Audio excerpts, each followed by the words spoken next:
মধ্যপ্রাচ্যে কি আবারও যুদ্ধের কাউন্টডাউন শুরু হয়ে গেছে? হঠাৎ করেই ইসরায়েলের নামতে শুরু করেছে মার্কিন সামরিক বিমান। জার্মানিতে থাকা মার্কিন বিমান ঘাঁটি থেকে উড়ে আসা একের পর এক কার্গো প্লেন পৌঁছাচ্ছে তেল আবিবে। আর এই ঘটনায় নতুন করে প্রশ্ন তুলছে, ইরানের বিরুদ্ধে কি আবারও হামলার প্রস্তুতি নিচ্ছে যুক্তরাষ্ট্র ও ইসরায়েল?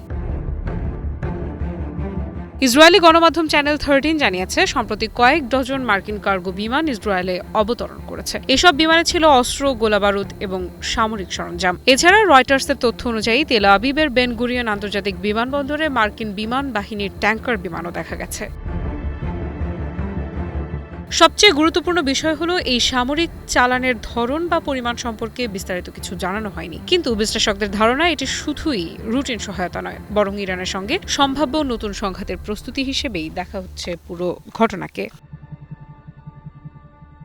ইসরায়েলের প্রতিরক্ষা মন্ত্রণালয় বিষয়টি অস্বীকার করেনি। তারা বলেছে, যুক্তরাষ্ট্র ও জার্মানি থেকে আসা এসব সামরিক সরঞ্জাম দেশটির অপারেশনাল প্রস্তুতি আরও শক্তিশালী করবে। অর্থাৎ যুদ্ধের ময়দানে দ্রুত নামার মতো প্রস্তুতি জোরদার করা হচ্ছে।